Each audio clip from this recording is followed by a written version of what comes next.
పశ్చిమాసియా రణరంగంలా మారుతోంది. వరుస దాడులతో మిడిల్ ఈస్ట్ లో భయానక పరిస్థితులు కనిపిస్తున్నాయి. మరోసారి లెబనాన్ పై ఇజ్రాయెల్ విరుచుకుపడింది. ఇజ్రాయెల్ దాడుల్లో మరో 4 చనిపోయినట్లు లెబనాన్ ప్రకటించింది. అటు నిన్న ఇజ్రాయెల్ జరిపిన దాడుల్లో లెబనాన్ లో ఏకంగా 50 మంది చనిపోయినట్లు అక్కడి మీడియా ప్రకటించింది.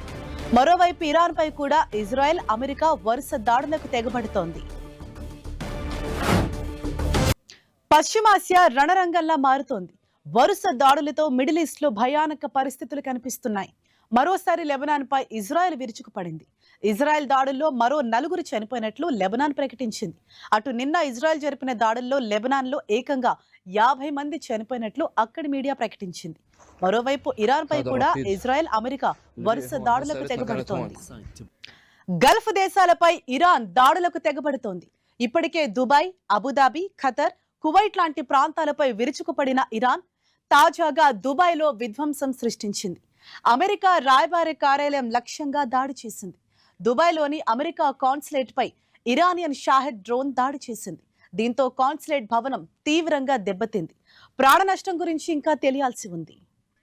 వరుస దాడులతో పశ్చిమాసియా ఉడికిపోతోంది. ఇరానే లక్ష్యంగా అగ్రరాజ్యం అమెరికా విరుచుకుపడుతోంది. తాజాగా ఇరాన్ పై B-2 బాంబర్లతో అటాక్ చేసింది అమెరికా. ఇరాన్ క్షిపణి స్థావరాలే లక్ష్యంగా అమెరికా B-2 బాంబర్లతో అటాక్ చేస్తుంది. దీంతో పాటుగా టెహరాన్ లో IRGC సెంటర్ లక్ష్యంగా భీకర దాడులు కొనసాగిస్తోంది అమెరికా.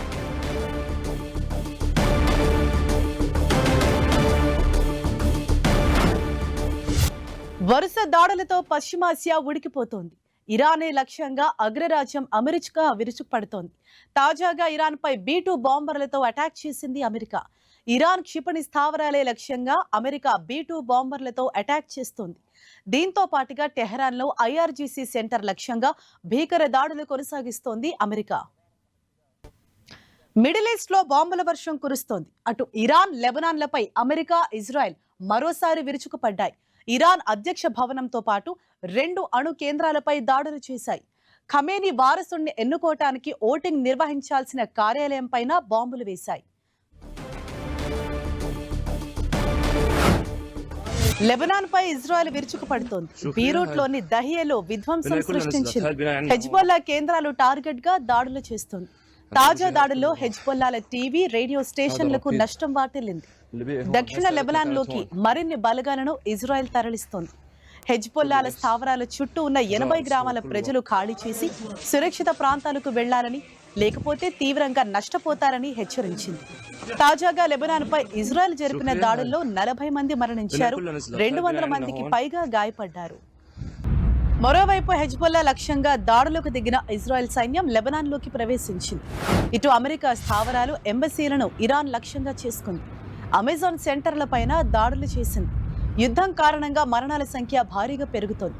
ఒక్క ఇరాన్ లోనే 4 రోజుల్లో 787 మంది మృతి చెందారు. లెబనాన్ లో 52 మంది మృత్యువాత పడ్డారు. హర్మూజ్ జలసంధిలో ఇరాన్ దాడి చేసిన నౌకలోని సిబ్బందిలో 3 భారతీయులు మరణించారు. అమెరికాకు పెద్ద దెబ్బే తగిలింది. ఆ దేశానికి చెందిన 6 సైనికులు మరణించారు. 18 మందికి తీవ్రంగా గాయాలయ్యాయి. యుద్ధ వాతావరణం నేపథ్యంలో సౌదీ, కువైట్లలోని ఎంబసీలను అమెరికా మూసివేసింది. UAEలోని తమ డేటా సెంటర్లపై డ్రోన్ల దాడులు జరిగాయని అమెజాన్ ప్రకటించింది. బహ్రెయిన్లోని డేటా సెంటర్ పైన దాడి జరిగిందని వెల్లడించింది.